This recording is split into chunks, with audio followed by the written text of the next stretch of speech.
pushed. We have come together, and you are live with the number one podcast in the world for 5 whole people. Welcome to My Brother's an Idiot. I'm back. Did you miss me, Mark? Yes. Although we did have a really fun show without you last week, but we did miss you. We did there's no podcast of it, but we did a pew pew pick'em as fast as we could, and even as fast as we could, it still took 25 minutes to get through pew pew pick'em because to be fair, only 5 of those minutes was pew pew pick'em. Yeah, we were very distracted by baseball and other things. And then we did a bit, and that was fun too. So nice. It was a good time. How you doing, buddy? Doing all right, man. Doing all right. I've got some ice cream that appeared here. It is mint chocolate chip, That is which one is of a the solid superior call. flavors. I also have a low-calorie beer in front of me, which I have added salt and lime to because that's the only way it's drinkable. Yeah, those non-alc ultras are. They're okay. It tastes like Michelob Ultra. Yeah, I get it. Yeah, but with salt and lime, it's fine. You got to do some stuff. Yeah, I just buy one of those little salt shakers and just dump a little bit of the lime salt in there, like like my good friends do from south of the border. Correct. So we're up on the river, right? And as we pull in, there's a trailer parked right next to the campsite. No truck. Mm-hmm. Doesn't look like anybody's there, just some trailer. We unpack, do our thing, go fish for a little bit, eat, go to bed. I hear he's got a generator behind the trailer. I hear the generator fire up about 4 o'clock in the morning. I'm like, all right, well, the guy's back. 6:30, 7 o'clock, Ed gets up. He goes out to the table, starts making coffee. Dude walks in to campsite and doesn't say hi, doesn't say anything. All he says is, you know anything about Dodges? Well, he's got a giant Dodge 2500 diesel that died on him. Oh, no. It took, and it's one of those has got batteries on both sides. And so we had to put one truck on one side, one truck on the other, charge his battery. Couldn't get it running right. There was something wrong with the vacuum pump. I don't know. The next day, he finds 2 of his buddies in Laramie to come get him. And they're all standing around his truck, drinking ultras. This is where this story is going. Okay. Dude has one of those little shakers of like limon salt. That's like this big. Something similar to like that. Yeah, that, but it was yellow. It was lime or lemon. Lemon, okay. Yeah, but it was just like that. So he's got this can of Ultra, and he takes that shaker, and I shit you not, that thing was inverted and bouncing for 30 seconds. As he was either... Did it explode? No, he was either trying to severely dehydrate himself or it was damn near empty. I'm not sure which because I wasn't like looking that closely. Let's just get this guy fucking out of here. Like we jumped the truck. You guys want to come in and have some coffee? It's warm in here. Like, bud, I am not getting in your murder trailer with you. We have coffee at camp. That's none of those things are going to happen. Just coffee, the camp version of candy. Yes, I guess. Yeah. Yes. You were with us. Yes. All right. Hey, hello. Hey, there she is. And look, dipshit, what's going on? How are you? Not much. Chilling. I went to the game yesterday, the Avs game. It was good. We won. And yeah. Landy was really close to a Gordie Howe hat trick.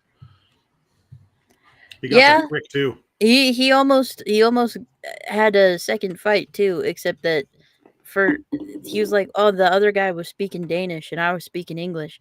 And I was like, Landy, you speak Swedish. Danish and Swedish, not that far apart. No. You could have figured it out. You didn't need a second fight. That's okay. I mean, he chased that guy around the ice a little bit. He was ready to go.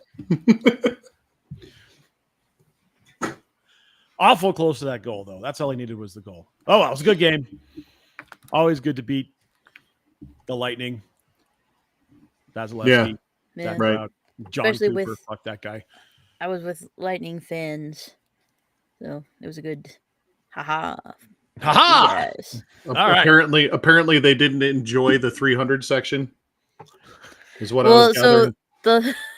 those were our friends were Lightning fans. The randos I don't know if like everyone else in our section sold their tickets because normally we have like the same people around us. Yeah.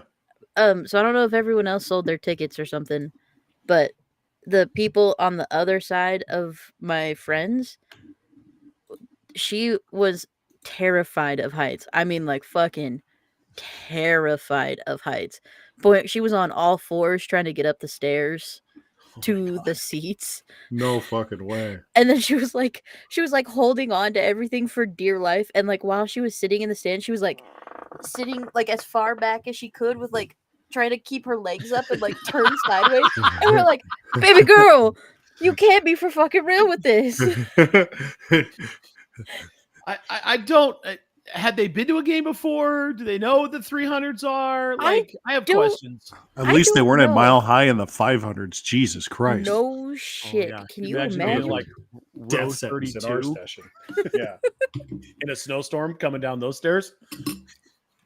With the Browns fans hanging out. Oh, Remember that game? yes. Yes, I do. Don't you guys have inclement weather in Cleveland? Yeah. Ba-dum, ba-dum, ba-dum, ba-dum, ba-dum. All those drunk Even if you're motherfuckers from here, like, luging down the fucking aisleway. did you fly here from Houston to see a football game? Like, how? I don't understand. Here comes another one. Ba-dum, ba-dum, ba-dum, ba-dum, ba-dum, ba-dum. Shirtless Browns fans. What a great people. All right. Well, let's get right into it. Dipshit, you've got a game for us to play. Why don't you take it away? I do. Well, it's less of a game. Well, I guess it's kind of a game. It's like remember some guys, except we're not remembering. They're still active players. But there's a bit in the on one of the podcasts that I listen to. Thank you, Puck Soup. I'm sorry I keep stealing your shit. And they call We're it not. we're not. We're not. They call it Ogwak. Ogwak is old guy without a cup. And they wax poetic about how Ray Bork was the best Ogwak of all time because he got his cup. So every year they go through the league and find all the guys who are active players who are older than 35 and who don't have a cup and decide who is the best Ogwak of the year and who to cheer for if you were going after those Ogwak storylines. This year, I figure we should try something like that. Also, because there's a well, never mind. I'm not going to tell that story. Anyway, we're doing Ogwasps. I feel like you should tell that story now. You I don't know well, what story it is. so the NASCAR championship race was this weekend, and one of the drivers named Denny Hamlin is the best driver best driver in NASCAR history without a championship, and he was so close. And then William Byron fucked up and exploded his tires, and then Kyle Larson took 2 tires, and Denny Hamlin took 4 tires, and Hamlin couldn't beat it, and so it was just like depression all weekend for him. It sucked. Anyway, fuck that though. We're talking about Ogwasps. Old guys without Super Bowls. I have provided the boys with a list of I think 34 players who are active, 32 of which have played this year, who are older than 35, who do not have a Super Bowl ring to their name. And we're gonna go through, talk about them, and figure out who's the best Ogwasps story for the year. Brilliant. I love this. Some of these guys I had no idea were still playing football. Right. A couple of these guys don't need to be playing football anymore. Correct.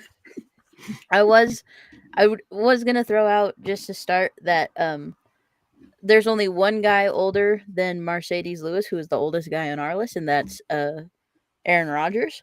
I didn't realize that Matt Prater was the 3rd oldest guy in the league, but he is. Right. So that's fun. But yeah, there are only 50 guys, 50 active players in the league who are older than 35 years old or will be older than 35 years old by the end of December. Which is crazy.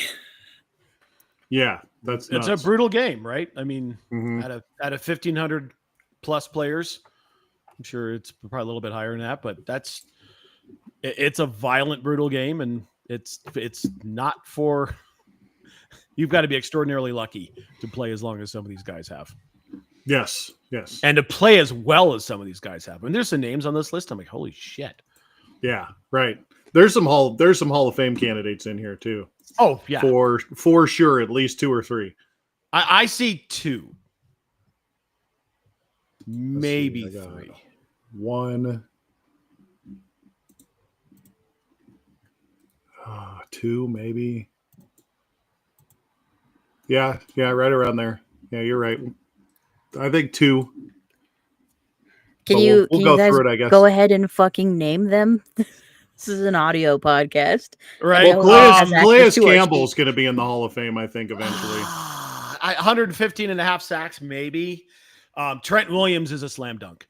He's absolutely going to be in the Oh, Hall of Fame. 100%. 100%. The other one, maybe Calais is on the list as a maybe. Cameron Hayward, I think, is a slam dunk. The Pittsburgh Steelers defensive tackle has been around for 98,000 years. I don't know if Calais, 115 and a half sacks, maybe. Yeah, it could be 3. I'll give you Calais. And he had a monster game on Monday. Good God. Yeah, and was just the all over the longevity and the ability to be that good for that long. You know what I mean? He's you have to game plan for him. You have to. Even as a almost 40-year-old dude. And it's funny that if we'd have done this bit last week or the week before, Mercedes Lewis would not be on this list. Correct. Because he only played for Denver this week. Yeah. He does have the most games of anyone else on this list. He's at 286. The next guy is Calais Campbell. Is that how you just said his name? Calais Campbell. I want to call him Calais. It looks French. But he's played 286 games, and Calais Campbell has played 268, who follows him up. There's only a couple guys with less than 100 games on this list. And I don't know who either of them. Well, one of them is Case Keenum. Never mind. I was going to say, I don't know who this is. David Quessenberry is, but that's a great name. He's a career backup tackle. Yeah. He's a career swing tackle. Mm-hmm. He's been playing for 100 years as a backup tackle for somebody. Yeah. Probably several somebodies. Good locker room guy. Yeah. I think he's a Viking right now. I think you're right. I think you're right. Or he has been a Viking recently. Was, yeah. Yeah. How many kickers are on this list? I see Prater, Nick Folk, who I had no idea who was still playing football. Yeah. And then Gano. Graham Gano. Graham Gano. Then you've got Brian Anger as a punter. Yeah, and you also have Tress Way as a punter too. Yeah, and Sam Martin, former Bronco Sam Martin. Sam Martin. I forgot he's still punting. I think we just played him. Wasn't he? You might be right. Is he on the Bengals?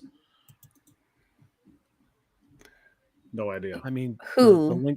Sam. Yeah, Martin. I was gonna say the names are linked. You can click them. Yeah. Oh, it says he's currently a Panther, so maybe not. Maybe we played a different ex. I know we played an ex-Bronco punter recently, and I thought maybe it was Sam Martin, but wasn't it Riley Dixon? Might have been Riley Dixon. Riley Dixon, yeah. Riley Dixon, not 35 years old. Correct. Harrison Smith has had a hell of a career, huh? Yeah. Jesus. That's another one. That's another one that could be. Yeah, he's on that list. He's on that. He's on a maybe list for sure. Yeah. Well, I mean, Chris Godwin's here. I forgot he was 35. Jesus. Yeah. Good God. And it's funny to see, like, especially the And I know we weren't going to talk about him because he hasn't played yet this year, but he's a career backup quarterback who's played for over half of the league, but Josh Johnson. Josh Johnson. 45 games because he never plays. He's a backup. He's a second string guy that just shows up for a couple games a year. And I'll tell you what, the other one that you've got highlighted here, who's over 35, who is on this list, Josh Harris is probably going to get a job at some point this year because everyone's looking for a long snapper, right? Yeah. Yeah. Somebody's going to get pissed off about a long snap, and he'll get a job at some point this year. Mm-hmm. Josh Harris is currently on the Chargers, but he's IR designated for return. Josh Johnson currently plays for the Washington Commanders, so depending on how that shit goes, we might be seeing him not. We Too. may see Josh Johnson in the next couple of weeks because It it's could going to be a while happen. before Jaden comes back, and It could happen. Marcus is going to get blowed up at some Yeah. point. One of Michaela's all-time favorites is on this list, Mr. Matt Prater. Mm-hmm. That is my man. I didn't realize he was that old. Yeah, he's not that much younger than me. He's literally almost a year younger than me. And I love me some Mercedes Lewis. I've always liked Mercedes Lewis. Yeah. I think that guy, he's just a solid dude, you know, Mm-hmm. selfless. I actually appreciate that the Broncos brought him in. Oh yeah, Just love it. absolutely. And they had to do it with the injuries in the tight end room. And then you've got these goofy, weirdo starting quarterbacks. I mean, there's a couple of there's a couple I of was waiting for this currently combo. starting quarterbacks. Yeah. But I mean, Andy Dalton. Yeah. At one Case time, Andy Keenum. Dalton was on a trajectory to be a Hall of Fame quarterback, right? Right. Yes. 10 years ago. And then when he comes in and as a reserve, he's good for one game, and then his arm falls off. Mhm. Kirko Thuggins on the list. He's always an interesting cat. Yeah, I don't think he'll ever beat the rap that he is a quarterback who only plays well in the 11 o'clock time slot. Yeah, I think you're absolutely right there. I think the gamblers got him on that one. Like, no, he's shitty unless he's playing at 11. Exactly. And at the very bottom of the list, the man we're playing this week, Geno Smith, the interception machine himself, who's also That started man- for like 6 teams. I'm stealing this joke from Amy Agnar.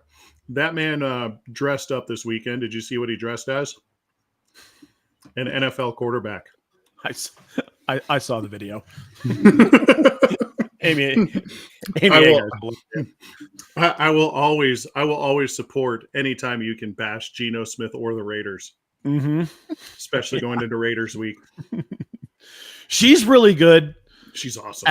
at the just the eye movement that tells Yeah. the whole story. It's right? so, That like back and forth eye Yeah. movement that she yeah, then does. she just looks into the camera. The little cut scene where she's just like, and then cuts away. Is like, I got it. That's really funny. Yep. You got me. Maybe you shouldn't call a bubble screen on 3rd and 18. It's so good. It's so good. I didn't realize Danico Autry was still playing. That's wild. Wasn't he the one who? Am I wrong? Wasn't he the one that blocked the kick on? Yes. Yeah, He did. on Sunday last Sunday. Oh, I heard the he kick has- was blocked, but Yeah. I did not hear because we were driving back from the. Oh, I forgot you were like not around. It was like his 14th career field goal Yeah, block or Jesus. something. I'd heard that. And bit, has blocked like fucking 20 kicks in his career. Yeah. he's really good at that. Yeah. They- He's my in the favorite- Hall of Very Good for blocking kicks.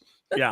My favorite was Peyton before the game was like, or I don't know if it was before the game or it was after the game. It came out that he was like, "We have to be sure to keep Danico Autry down. We cannot let him block a kick." And he blocks the first fucking one we The tried. first one.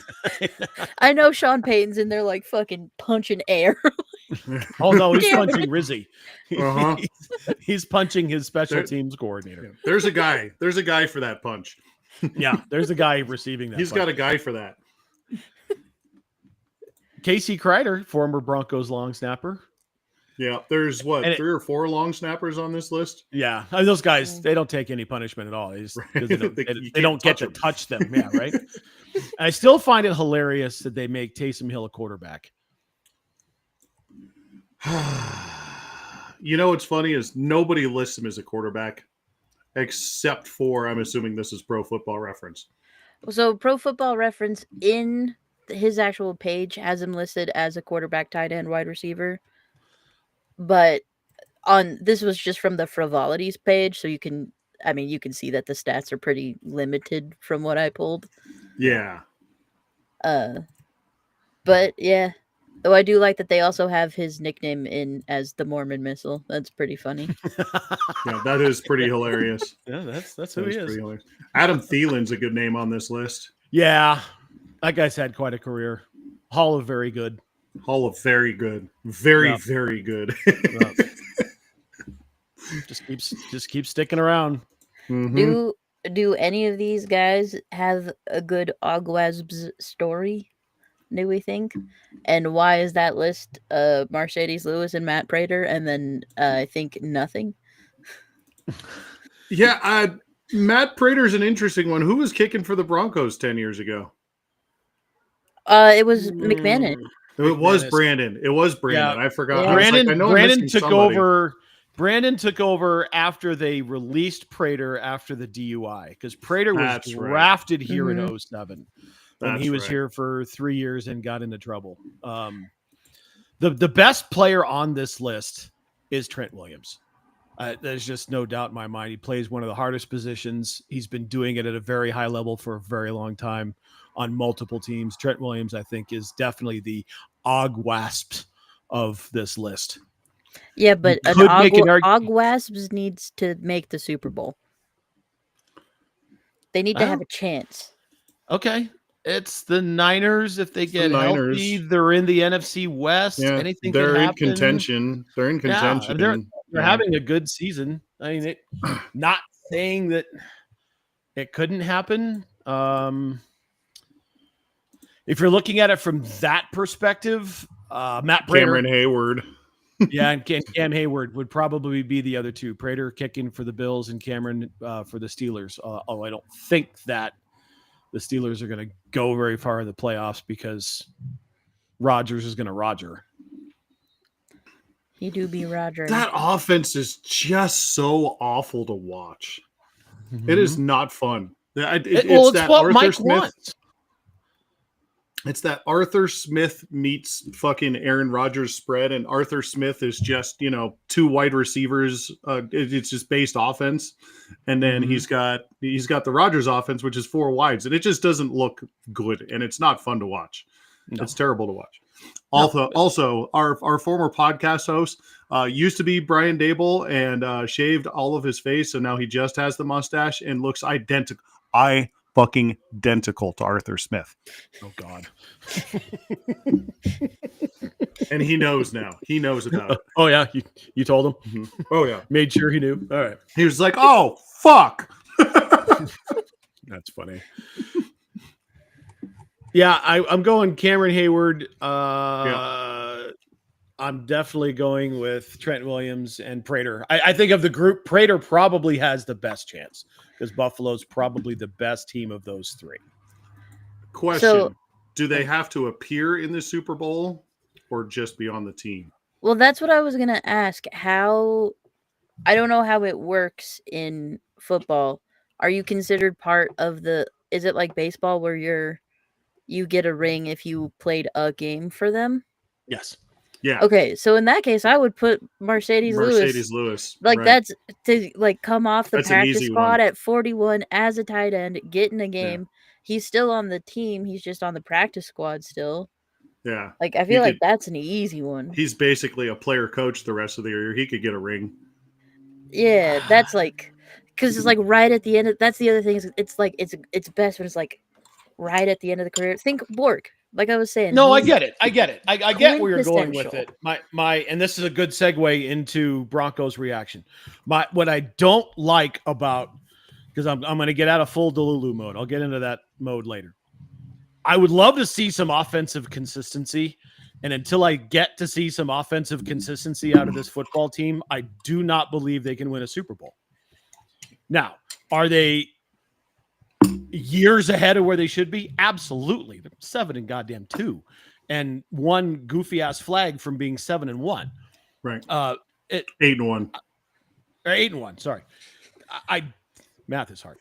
Yeah. But until I All see good. something that resembles offensive consistency from a performance standpoint, then I have a hard time buying this team as a Super Bowl contender. Did you see what Bo Nix said after the game about offensive consistency? No. So he was asked very specifically that question. How do you guys get to offensive consistency? No joke. His answer was, it would help if we didn't start by playing the number one defensive team in all of football. That was his answer. I did not like that answer. That is youth. Not wrong, but you don't say that. Also, the Giants are not the number one team in all of football. No, That but he was game- talking. that His game- reaction was this week. Correct. But Right. in general, it's been all season, right? Well, it's And- been half the season, Right. and but it's home and away. the Giants, are are not the number one. The Giants are not the number one team in all of football, right? They're not the number one defensive team, nor are they even close. No, And that was they are both one of the most wildly inconsistent games I've ever seen. Like literally ever seen. And I'm not being Yeah. hyperbolistic about that. That's the truth. We watched 31 points in 12 minutes. Hyperballistic. Are you hyperballistic. Hyperballistic missile. just fucking unloading the clip into the gel? Is what that That's right. sounds like. Absolutely. Hyperballistic. Write it down. It's a new word. Hyperballistic. Switch Well, I didn't- on. So I didn't watch the game, but I listened to it. Mark, what were your thoughts of what you saw? So, full disclosure, I actually didn't watch the game until the fourth quarter. That was about the time that I arrived in front of my television set to actually sit down and watch it. I'm sure MJ's got a little bit more of the game under her belt than the rest of us do. No, I was just gonna make a joke because you said that you arrived at your screen in the fourth quarter. I was gonna say Yeah. that that's about when the Broncos arrived at the game too. That Continue I with your literally turned on the game and watched them tie it up. But my impressions are that Sean's not a great play caller anymore. I like his offensive schemes. I like the things he's designing up. But as far as calling and running an actual game, I'm not sure he's necessarily. I don't know who the guy would be, but the play calling is weird and not great, and they get away from the run too often, and they need to lean harder onto the run game. You've got the most explosive set of running backs in all of football. It's not. This is not an opinion. This is fact. They have the most plays over 10 yards with the running game with their limited touches. Why wouldn't you just lean into that a little bit more? You're not getting any consistency out of Troy Franklin. You're not getting any consistency out of Evan Ingram. You're not getting any consistency out of Bo Nix. So why would you not just lean into where you are getting consistency from? And that's J.K. Dobbins and R.J. Harvey at this point. I don't understand it. The play calling is weird. The bubble screens, I think, are overplayed at this point. Bo still is having trouble with that long pass. He's just a little bit too long on all those long passes and not putting enough touch, just like he has been for a year and a half now. He's just doing the same thing over and over again. It's he's got to be able to have time to set his feet and throw, and he just doesn't have it. So why are we doing it? Let's start running the ball a little bit more consistently. I'm gonna disagree with you just a little bit. He's got all the time in the world. This is the number one passing protection team in all of football. Why does he have happy feet? And that's the problem. It's all about if he sets his feet and makes the throw. He's made more deep throws to this point in the season than he did at this point last season. And we've seen it. I mean, that throw to Cortland, I saw the replay. That throw to Cortland was beautiful. The throw to Pat Bryant in the Giants game, absolute gorgeous throw. But it's when he sets his feet and doesn't try to do too much cute shit with it. It's all about his fundamentals and his footwork. I don't think it's necessarily a play calling issue, Mark. I think it's a Bo Nix issue right now. And he's just not, and let's call it what it is. He's a second-year quarterback. He's absolutely a second-year quarterback. What happens to second-year quarterbacks, Mark? They're supposed to take a step back. They're supposed to take a step back. I see fundamentally a Bo Nix who has taken a step back. Now, so then why is your coach, let me push back on you on that. Why is your coach, wouldn't you be taking that ball out of his hands and putting it into the more consistent part of your game, which is your running game? So that's where I think he's thinking long-term and developing his quarterback. And they do. I mean, I can pull up the stats and we can look at it. To your point, the explosive runs is absolutely right. But there's also times when teams know, hey, they're going to run the ball and they're just loading up the box. And does Bo have the ability to check out of it? Do they have 2 play calls? Sometimes, especially when they get JK on a stretch with a pulling and a crack, right? That stuff works almost nonstop, unless they blitz to that side. I mean, it's happened. I've seen it. That off guard shit has been nonstop for them, 8 to 10 yards of play, but they're just not running it. I don't know. I think he's trying to get his quarterback to be a quarterback. I think in this case, Mark, we're both right. I think you're right. I think we're arguing the same side of a coin. We're arguing the same. Yes, it's 2 different sides of the same coin.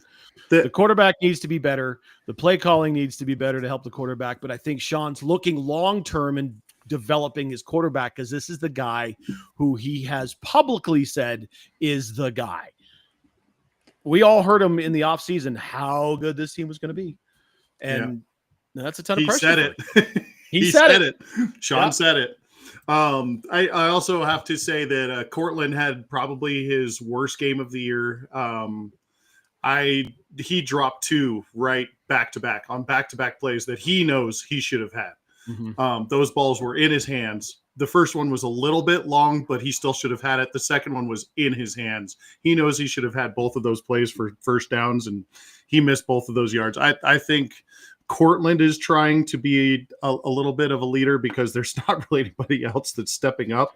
And so he might be pressing a little bit, but it was obviously Cortland's not his best game either.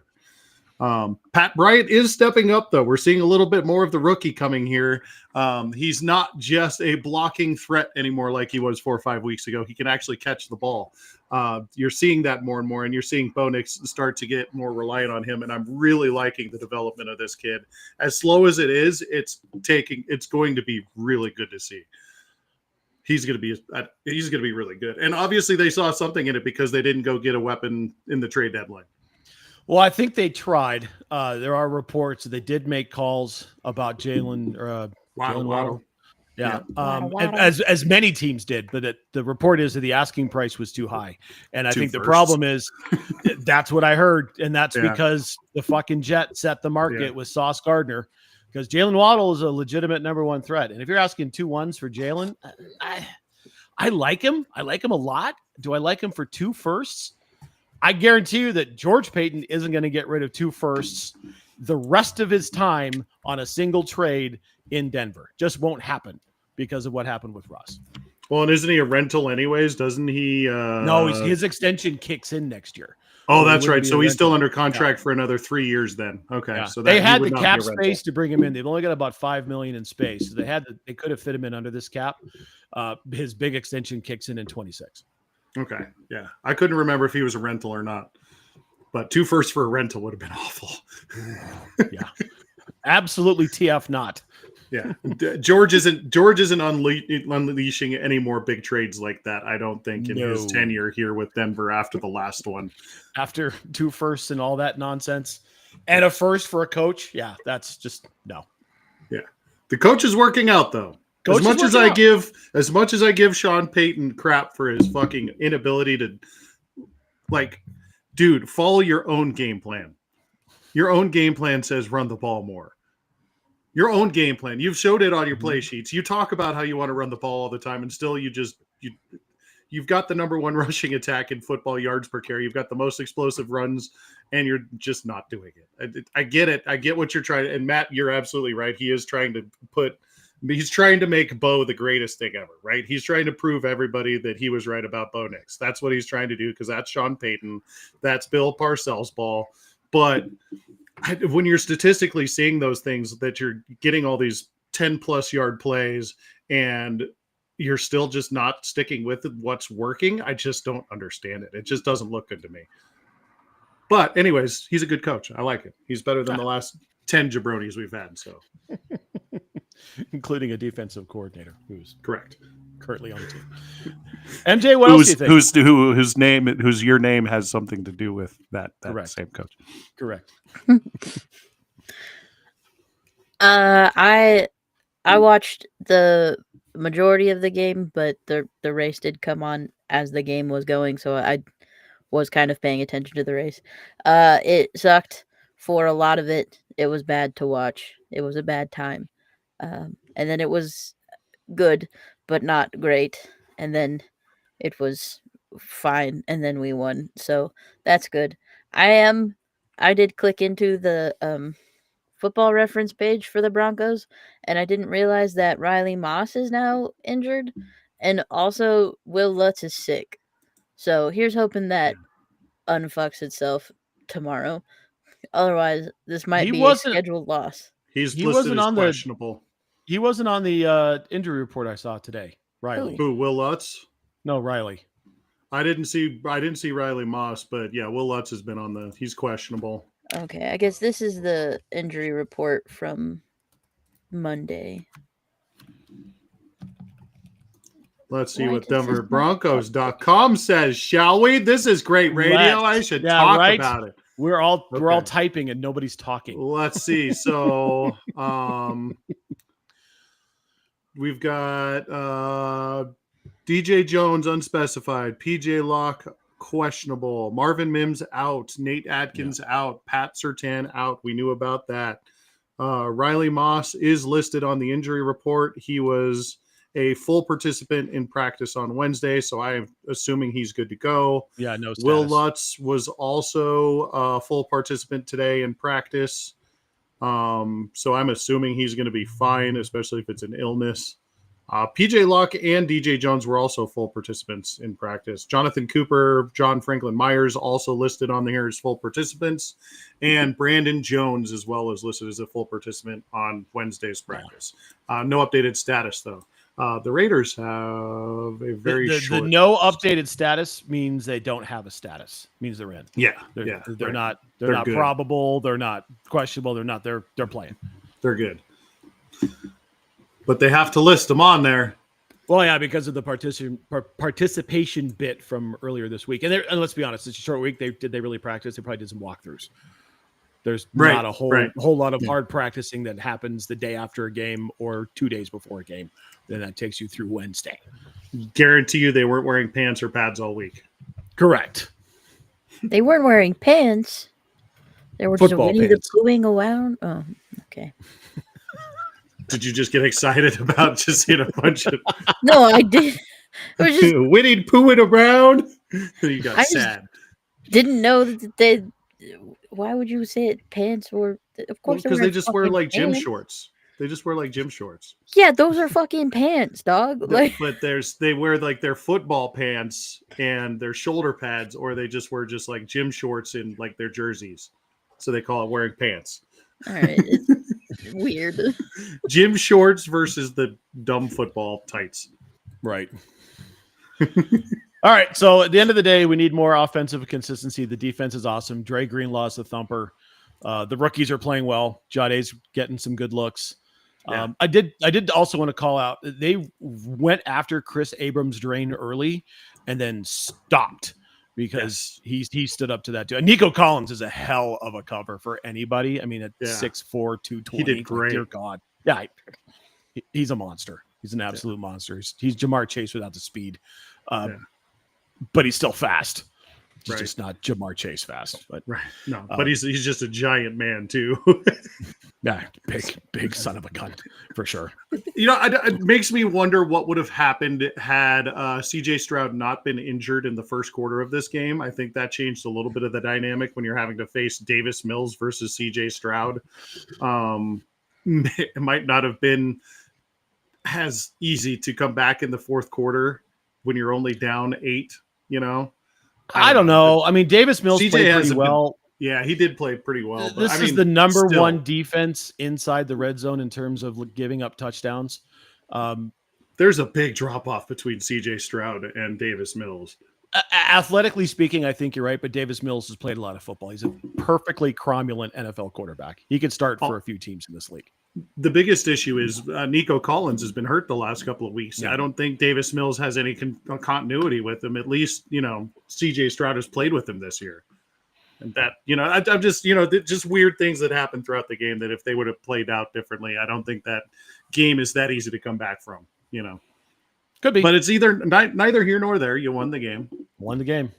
A win is a Yes, win. that's all that matters. And it's the 4th time this year they haven't given up a touchdown. How's that? That's wild. 4th in time. That's wild. We are seeing some.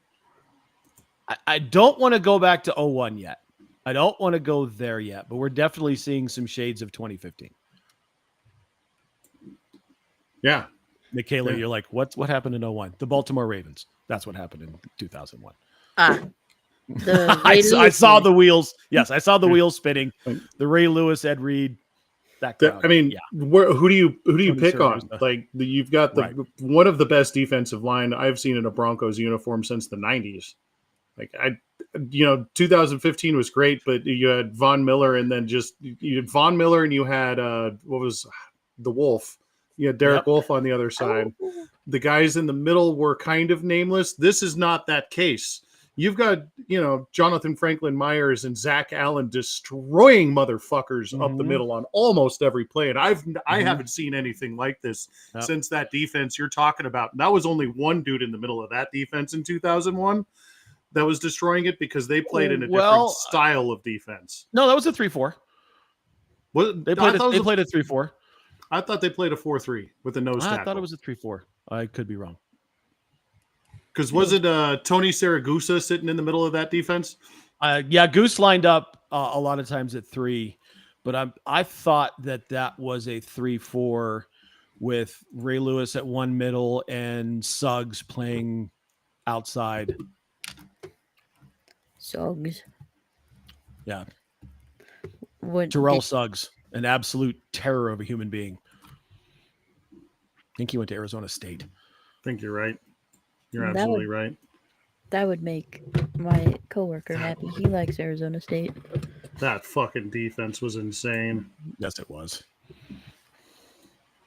Anyway, that's enough of that. I was going to look it up, but I don't care. Yeah, right. Let's move on to Pew Pew Pick'em because we've already been at this for 45 minutes. Holy shit! It has been 45 minutes. All right, well, Let's move on, shall we? let's Mark, move take on, it away. shall we? All right, let's talk about some Pew Pew Pick'em. And normally we start with the game. Today is Wednesday for those of you playing the home edition of Pew Pew Pick'em. Normally we start with a Thursday night game, but we're not going to do that. Why? Because the Broncos play, and we always do that game last because we want to save that for the end because it's more fun to talk about that way, and it helps us get through the rest of them faster. Kind of. Anyways, the first game on the docket is in Indianapolis, where the Colts are welcoming in the hapless Falcons. The Falcons come in on a 5.5 point spread deficiency on the road. So the Colts are favored by 5.5 in Indy. The total is 48.5. Matt, what do you think about this one? Indy pushed all their chips into the table this week on Yeah, they Tuesday did. and traded for Sauce Gardner out of the Jets, one of the best corners in the league. That's a big move, and I think they're just trying to bet on Danny Dimes doing it all for him this year because you're missing out on 2 number ones in the next couple of years. I'm not sure how well that's going to work out for him. Atlanta's a different team on the road, regardless of who's playing quarterback. They just can't seem to get it together anywhere else but Atlanta, and even then it's hit and miss. Give me Indy to cover it. I'll take the under. MJ. Birds, but no. I like birds, but no, not this time. Horses, in fact. Horses, cover, also under. All right. Making not very many promises about how many good games there are on this week's agenda. There's a bunch of really shitty ones. Let's start with one. This is the Bills going to Miami to take on the Dolphins, also a hapless Dolphins team that still has a coach despite Michaela's best effort to make them the head coach of the Miami Dolphins, the new play caller for the Denver Broncos. This is the highest total of the week at 50 points. This is also the biggest spread of the week, and it's a home dog. The Dolphins are 9.5-point dogs at home. MJ, what do you think about this game? One quick thing, we do have to memorialize the end of having two brothers be GMs of different teams in different sports. Rip, Mr. Greer. Your brother's still going strong, but apologies to you. And also, fuck your replacement for saying that he won't fire Mike McDaniel. But that being said, please give me the Bills.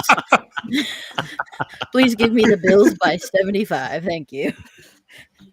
All right, so that's the cover. Anyways, Matt, what do you think? Miami always seems to knock someone off they shouldn't in division, especially at home.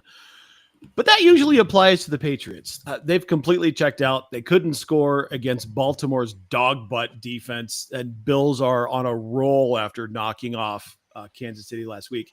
They do have Tampa next week at home. I don't think this is a trap game necessarily for them, so I don't think any of my normal thoughts about a home dog apply here. 70% of the betting public is picking Buffalo in this game. Give me Buffalo to cover, and I'll take the under. That number's way too big. Surprise, surprise. All right, let's talk about another yucky game. This one is extra yucky. This is the New Orleans Yucky Saints, who are very yucky this year, going to Carolina to take on the Yucky Panthers. Those Yucky Kitties are favored by 5.5 in this one, which should tell you all you need to know about how yucky those Saints are. 40 is the total for the over-under in this. Matt, what do you think about the Panthers and Saints? Carolina's good at home, and 77% of the public is picking them to cover this week. New Orleans games hit the under 12 of the last 17 games. Give me Carolina and the under, and my first prop of the week, Bryce goes over 177.5 yards in passing. And did you have them covering too? Yeah. Okay. MJ. The Yucky Saints are also stupid and sexy and saxy, and also bad. Give me kitties. No cover under. All right. The next game on the docket is a team that we saw, and they are still at home. This is the Houston Texans, who are welcoming in the Jacksonville Jaguars. This one is no, it's not. It's not the lowest total of the week. At 38 points is not the lowest total of the week. The Texans are favored by 1 in this game. MJ, what do you think about the Texans and Jags in Houston? I think Houston. I think it sucks. Severe ass. I will take the Texans. I will take the under. And I suppose I will take the cover since it's fucking 1 point. 1 point. That sucks. Matt, what do you think? It's Davis Mills time. It looks like CJ's still going to be in the protocol. Whacked his head pretty good. Hope he's doing okay.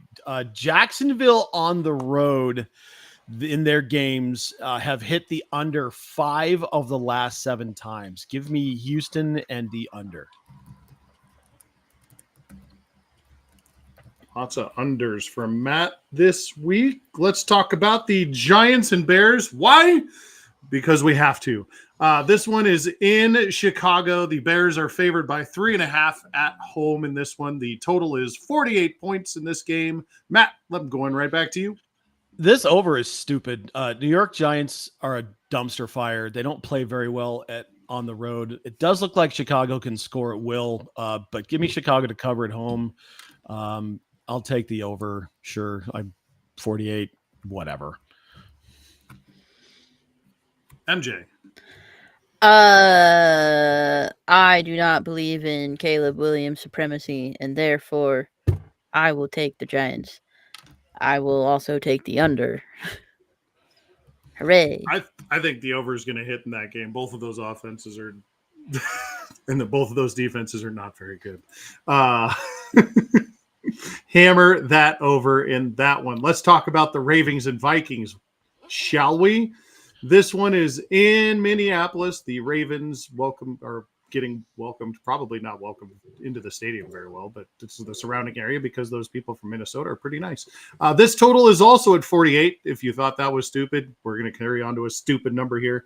The Vikings are home dogs for 4 points. Michaela, what do you think about the Vikings and Ravens? That is bad. You are not wrong. This is a bad week. I will steal Matt's spit and take the home dog. And I will take the over. Matt. Neither one of these teams plays defense very well, although Minnesota is getting better. They've averaged 22 points the last 2 games, including a game against the Lions in which they won. 61% of the public is picking this game to go over. I do like the home dog here. Give me Minnesota, give me the over, and take J.J. McCarthy to go over 205.5 passing yards. Sounds good to me. You know what doesn't sound good to me? This next fucking game. The Browns and the Jets in New York. This is a 2-point Jets favored spread, which, okay. This is the lowest total of the week at 37. Matt, put me out of my misery on this one. Here are my notes. Fuck this game right to hell. But Quinshawn's finally healthy. New York got their throats ripped out after they traded away not only their best defensive player, but their second best defensive player in Quinnen Williams. Have fun being a Cowboy. New York has hit the over in their games 14 of the last 19. I love this low number. Give me Cleveland to cover, and I'll take the over. MJ. Give me a 3-3 tie. Wrote it down. Carrying on to the next one. This is I love it when you're short and sweet like that. This one is the Patriots going down to Tampa. Patriots don't play well in Florida, as we discussed, but this is in Tampa Bay, Florida, where the Buccaneers play. And the Buccaneers are 2.5-point favorites in this game. The over-under in this one is 48.5. MJ, what do you think about that? I think the Buccaneers. I think the cover. I think. What do I think? Over, I suppose. Sure, Give I like over. it. I like it. I like it. What do you think, Matt? Do you like it? I kind of you like like this game.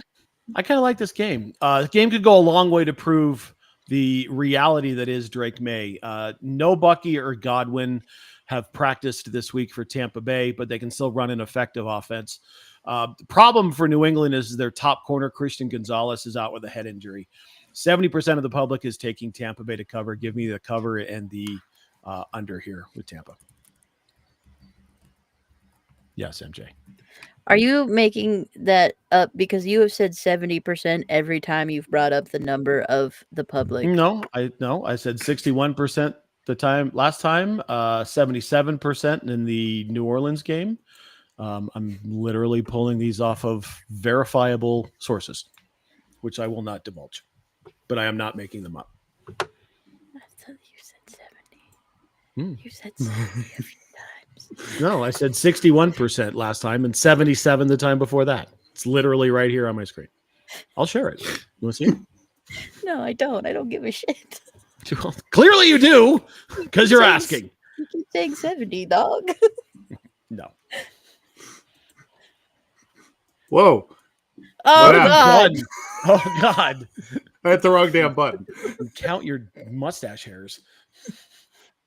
I don't think you can do that. I got a lot of them. Let's talk about the next game. This one is the Seattle Seahawks in Seattle. The Sea Chickens are welcoming in another bird. They are welcoming in the Cardinals from Arizona. This one is 6.5-point favorites. This is a divisional game, but who cares? It's 6.5-point favorites in favor of the Seahawks at home. 45.5 is the total for this one. Matt, what do you think about this? 70%. Yeah, Arizona knocked off Dallas on national television, but Dallas is straight garbage, and it's warms my heart to see that dumpster fire. Dallas made Jacoby Brissett look like an all-pro, but they've been doing that to quarterbacks all year long. Seattle head coach Mike McDonald is a defensive-minded guy, and Sam Darnold's on his way to being knocking on the door of the MVP conversation. He played almost a perfect first half last week. Give me Seattle to cover, and I'm going to take the under here. Hey, MJ, did you see they stuck Kyler back on injury reserve? The wee one is out for another at least 4 weeks. I did see that.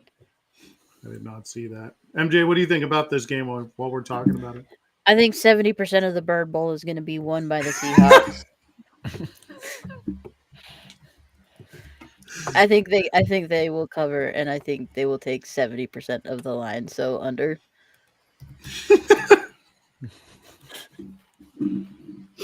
Okay, let's talk about another divisional game then. The same division, in fact.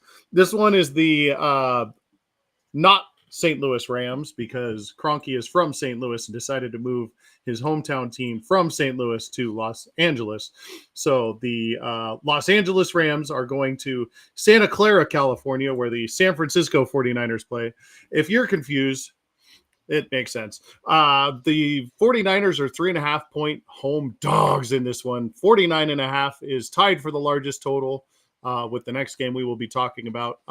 This one is in Santa Clara. So technically the 49ers are the home team, even though none of these teams are from the places that they say they are. Matt, what do you think about this one? This could be a lot of fun. It also could be a really trash game. I really don't have a whole lot of notes here, except to say that I really like the home dog. I think it's going to be a close game. Lots of fireworks. Give me the Niners to cover, and I will take the over. And MJ. The Rams good. Matt Stafford good. Rams win. Over cover, and here's my goofy prop. Take Matt Stafford over however many passing yards.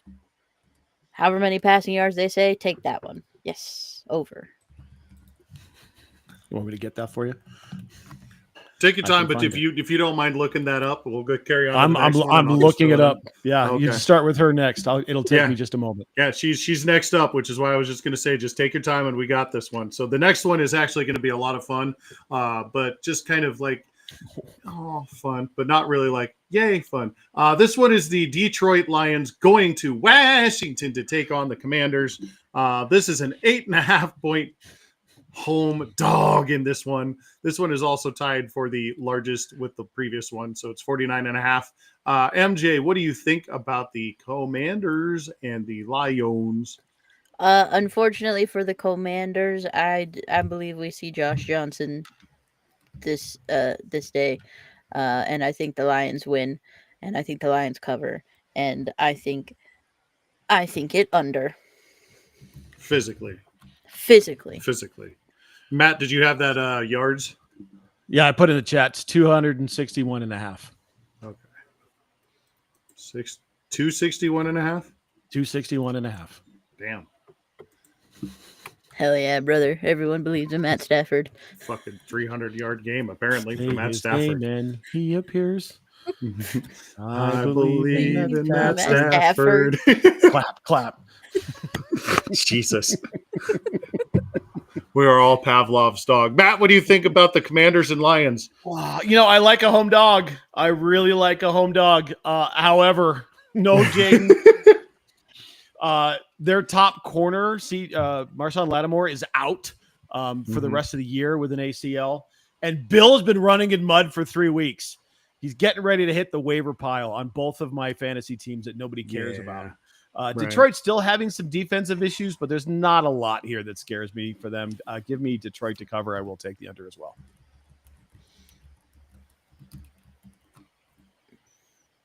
Yeah. Fucking Bill. And Terry McLaurin's still out, by the way.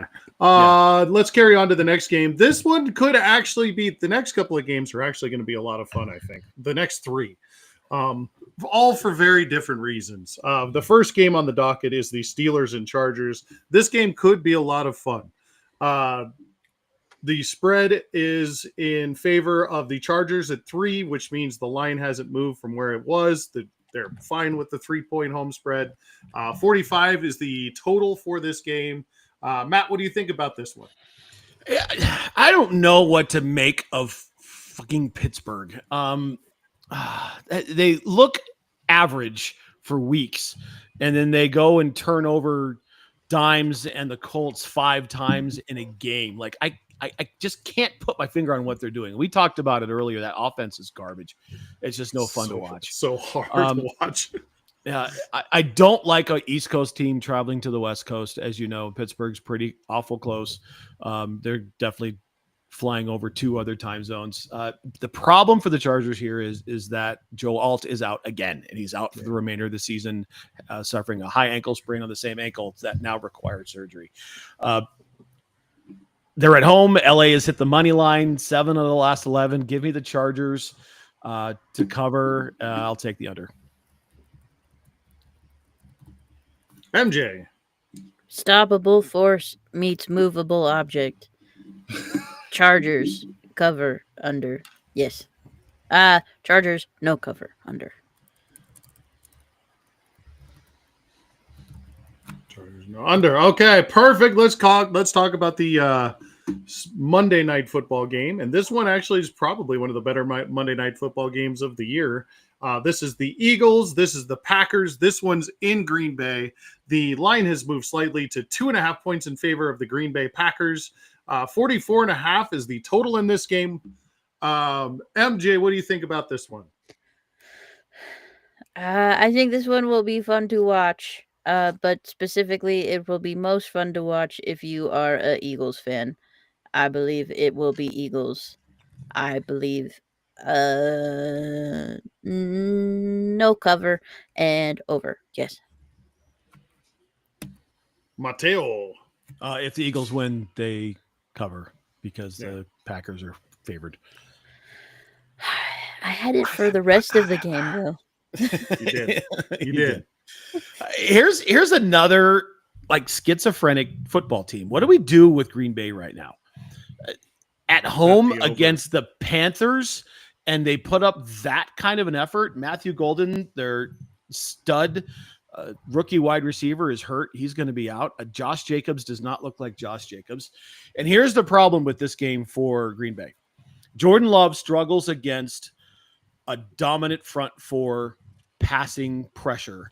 And guess what Papa Vic has in Philadelphia to play with?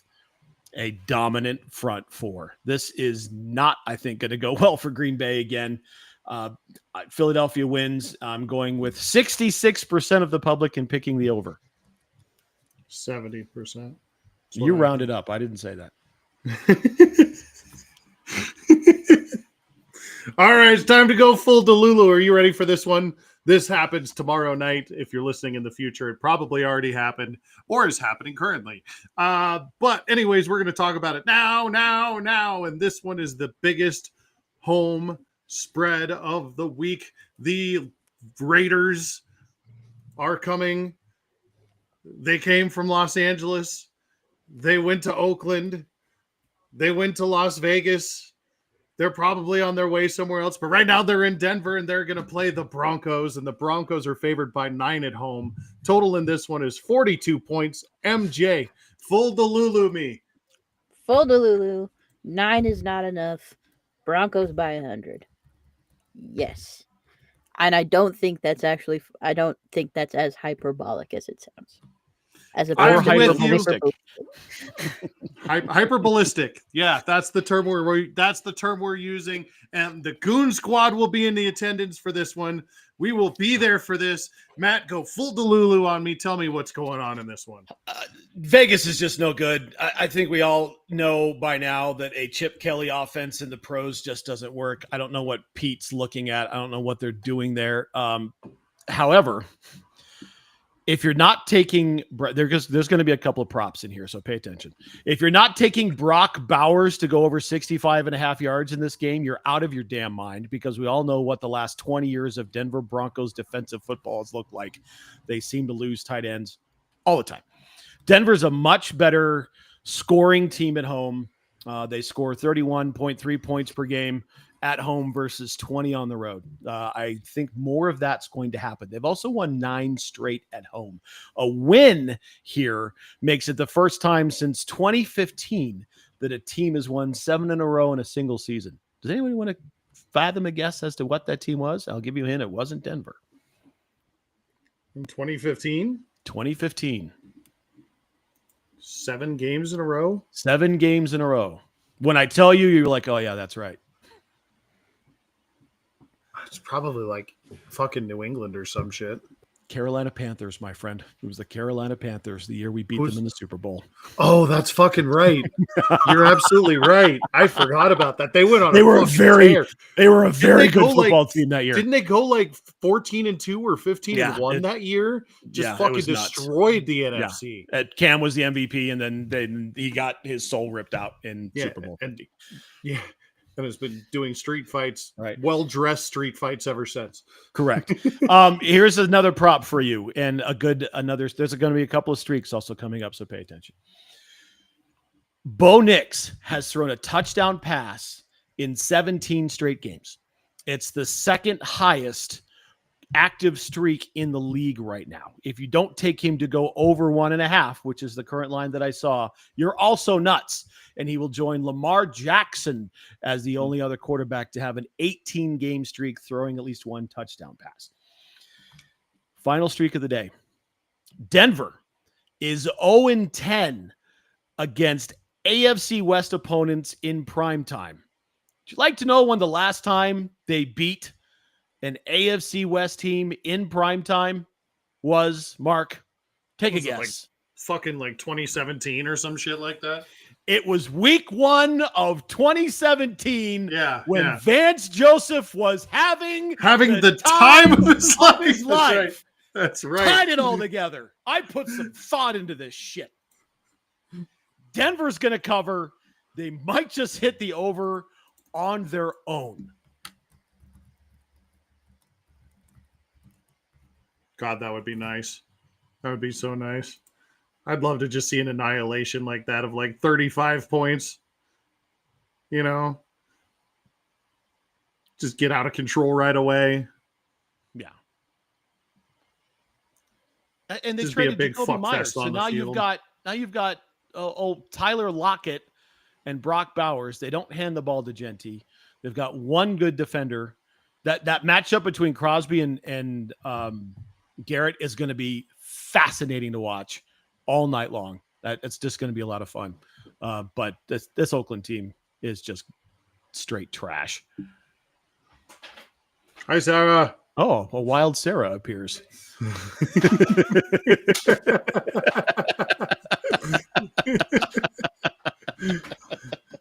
Tell Sarah we're all going with Broncos tomorrow. We're all picking the Broncos, and she's running away. All right, there you go. Pew pew pick 'em. Thanks, Mark. There you go. Yeah, awesome. Let's get into dipshit of the week and get the hell out of here. Mark, what do you got? Just happened about like an hour and a half ago. I left this one for you. I thought about no, I got a better one, but go ahead. Jordan Binnington stealing the 900th puck. Give me a break. So, it's a big deal. Like, a guy gets 900 goals. It's insane. It is insane. And so the goalie for the Blues, who just got scored on, stuffs the puck in his pants. What's he going to do? Sell that shit on eBay or some fucking shit? Right.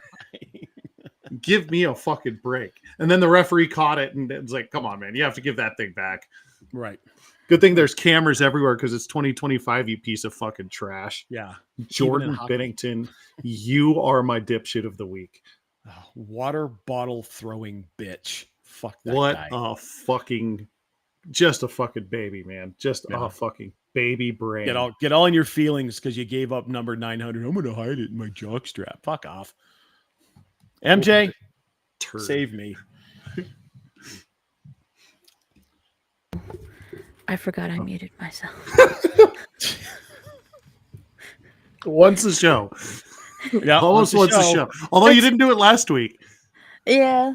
But it sounds like there's someone like setting off fireworks outside or something. So Oh, I God. wasn't. I was trying to figure out what was going on. The dipshit of the week is, I think, the Colorado Rockies.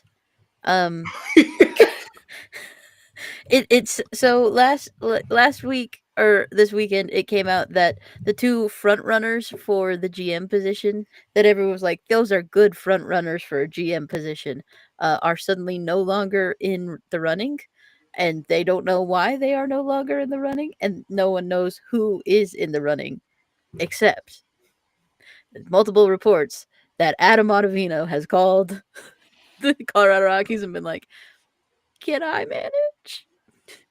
Which is objectively hilarious.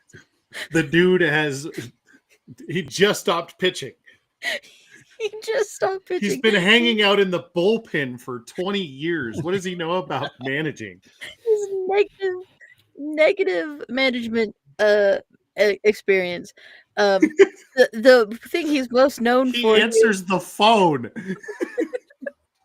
the thing he is most known for here was that time that he did Truth or Dare with Dexter Fowler and was asked to do his best I can't remember who the manager at the time was, but asked to do his best impression of the manager, and he was like, I don't know, I never really talked to him. All he ever tells me is give me the ball when he's taking me out of the game. I love Adam Ottavino. We had a couple of good years with him as a Red Sox, and then he stole money from the Yankees. It was great. Several times stole money from the Yankees. He is one of my favorite Rockies pitchers, and as much as I would immediately have an Adam Ottavino manager jersey, I would also probably there would probably be a new level of low for the Colorado Rockies. They're like, we win X side, we didn't hire from inside. Improvements. The GM search thing is just insane. I don't understand it. I'm going to double down here because that was also my dipshit of the week for those very same reasons. So I'm going to amend my dipshit just a little bit. I'm not going to say the Colorado Rockies. I'm going to say Dick fucking Monfort. And if you read between the lines here, and I've seen a couple of reports, one of them by Troy Rank, who's very, very good at getting some good information. One of the people in the final two was offered a contract and declined it. The other one pulled their name out of consideration. What does that tell you? It tells you that Dick Monfort's not letting go of what he's supposed to be letting go of. We all had just a tiny glimmer of hope, just the smallest amount of hope that he's going to give the search to Walker, his son, who has a couple of good ideas. They said they were going to go outside. They're interviewing people outside. They have two candidates, and both of them told Dick Monfort to go fuck himself. We are going to be stuck in baseball hell for the remainder of my life until someone pries this team out of this stupid, moronic dipshit's hands. Do something besides what you have been doing, which is get in the way and meddle. And people wonder why the analytics staff quits and why the development staff quits and why managers don't really like sticking around that much. I mean, I don't blame Bud Black. He was just getting a paycheck to manage absolute horseshit because they gave him absolute horseshit. One of my favorite baseball sayings in the world I heard from Dan O'Dowd when he started as the GM of the Rockies 20 years ago. And he said it on the radio. He says, you can't make chicken salad out of chicken shit. We have been dealing with chicken shit for the last 3 years, and it's not going to get any better. Dick Monfort, you are my dipshit of the week. Has it only been 3 years of chicken shit? Have made the playoffs 3 times since 2007. They went to the World Series in 2007. I mean, it's not always been chicken shit. They were fun in the 90s. Hell, the Blake Street Bombers, that was a fun baseball team. I don't know what I'm looking at right now. And it pains me. It absolutely pains me that Rockies fans, especially one of the biggest ones in the world, sitting right over there, pours their heart and soul into this team going, oh, they're going to be okay. No. They don't know what the fuck they're doing. They're insular. They think they know all about baseball at altitude. Guess what? You don't. You haven't been able to figure that out. Morons. Absolute morons. We really should find that Don't Get Me Started guitar riff and put it under that, because that was pretty good. I still have it. I can send it to you. Yeah, send it to me. I can plug that in Riverside. I've gotten to the point now with them. Like I was where you were for a long time in the anger. In the last couple of years, I've gotten to acceptance, and like I've just been like, this is what baseball is going to look like in Colorado. Like, at least I get to see my team come to town every couple of years, and I go watch the games, and it's still a fun afternoon in the sun, and I'll go to a game or two because it's actually a really good time, and I like baseball, and it's nice to have the thing here. I used to get so mad about it, and that's one of the reasons why I just can't with the Rockies. I haven't for a long time, but I've gotten to the point now where it's just like, you know what? It's a great fucking time on a Sunday after, or at any afternoon to go see it, and I've come to accept it because everyone else in Colorado has none of these protests have worked, none of these things, because you know why? Because there's so many other people that go to baseball games in Colorado. It's just never going to change. That's exactly the problem. So, but then they also, the city of Denver gave them that parking lot that they now make tax revenue and rent revenue off of, that is now McGregor Square, which is gorgeous, by the way. And they gave them that. They gave them that land so that they could do that. And so the Monforts don't have to go anywhere. So this is what it's going to look like. That no protest is going to work. You've got too many people coming from LA. You've got too many Yankees fans. You've got too many Red Sox fans. The Brewers fans show up. The Cubs fans show up. The Padres fans show up. I mean, all of these teams have fans, and they're all here, and they show up to support their team at the clip of 20 to 25,000 people a night. And so you're never going to get rid of the Monforts. Unfortunately, it doesn't matter how bad the baseball gets. They still make their money. And so I've gotten to the point now where I'm like, you know what? If you can't beat them, join them. I'm going to go enjoy a baseball game.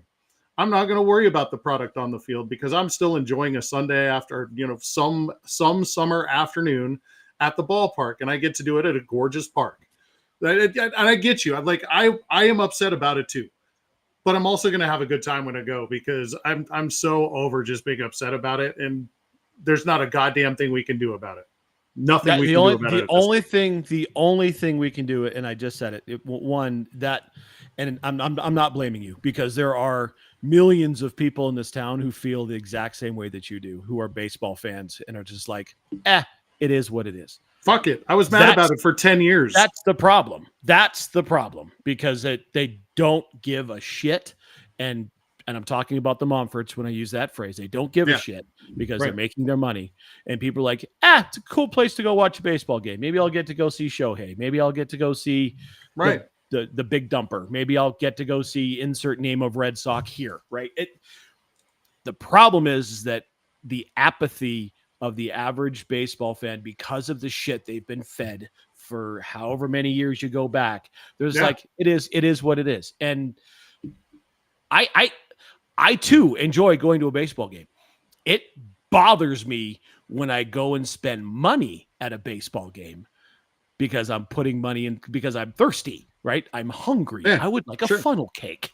I would like to have a frosty beverage or two. So the last few years, I don't go unless someone gives me a ticket. That's the only time I go. And then I'm kind of there with you, unless the Red Sox are in town. Maybe I'll get if the Red Sox go and we have a family thing, sure, that's one thing. But the last 2 years, I haven't gone unless someone's given me tickets, because it's like, I don't want to give them any more money. I have other places I can put that with owners that support and owners that know what it should look like. The fucking Nuggets just won again. I mean, all kinds of places. Don't care. I'll go spend money there. Sure. I was with you. I was there for 15 years. I was that mad about it. And the last couple of years, I've gone to Coors Field and I've had a great time. And so I'm just not going to be upset about it anymore because there's nothing we can do about it, you know. And I get your point of view, but I'm also just going to have a good time when I go out there because that's what it's there for. I'm with you. Yeah, I get it. Yeah. I am part of the problem now, but for 15 years, I gave a shit and nobody else did. So what am I going to do about it? Hi, you're the problem. It's you. Hi. All right. That's enough of that nonsense. We're already an hour 20 into a podcast that by all rights should be at least another 40 minutes because we flew through Pew Pew. But yeah.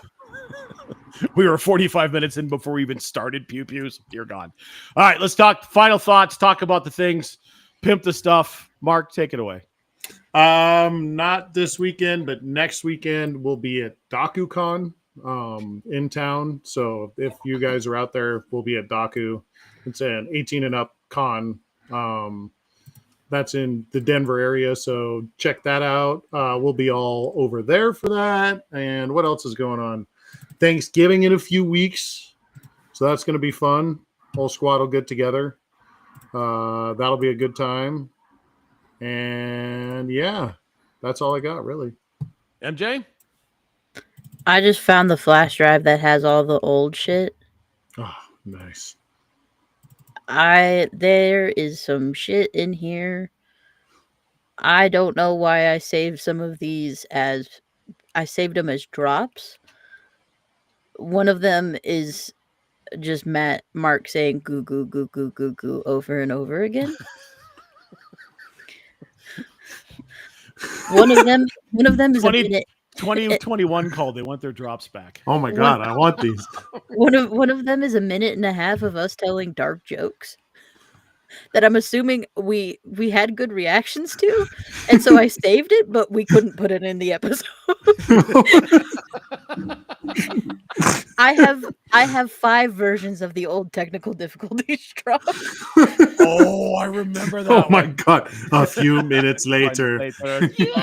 Fuck! Fuck!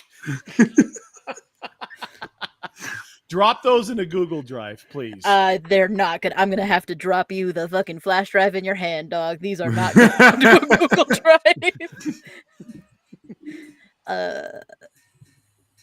Great heavens. Okay. Can I ask you, is the Nana bit in there? The dreaded Nana bit. It's got to be in there somewhere. I don't know if I saved the Nana bit. I have a bunch of like random like stuff, and I do have one that says Milty na na na na na na na na, and I don't. Hold on, let me listen to it real fast and figure out what the fuck it is. Oh, it's Milty going da da da da da da. But I have. Is there a Milty ding ding ding in there too? That one's a good one to have. I think so. I don't know. I'd have to go through all of them. Ding, ding, ding. I have Milty. What is this one? Oh, these are from the episode that Milty recorded himself on his own and then sent it to us. Oh. Oh no. Oh, that episode. Huh. Interesting. No, I don't think I have it, but I do have the old Audacity files, so good times. Anyway. Good times. All right, there you go. Well, drop me the drive in my hand. Or just pick a few and put them in a Google Drive. It should be okay. Anyway, make sure you check us out on all of our social channels. You can search My Brother's an Idiot on Facebook. Look for that logo right up there, and you will see it. Jump on in. You can also find us on Twitch, Twitter, and TikTok at The Idiot Goons. Mark's Twitch, Twitter, and TikTok are at Poffle Time. You can find me on Twitch and Twitter at Poffleopicus or on TikTok at King Goon Smoke. Forget your own name there for a second. I almost said Poffle Time again, to be fully honest. I had to stop. I had a little brain fart. Yeah, a little hiccup there. It wasn't bad, hiccup. but it was enough that made me giggle. At least I didn't say 70%. For the absent Milty, we love you, Milty. Milty. for MJ, and for the idiot Mark himself. I am the king. Make sure you take care of yourselves, take care of your families, and take care of each other. This has been My Brother's an Idiot. We'll catch you next time. See ya.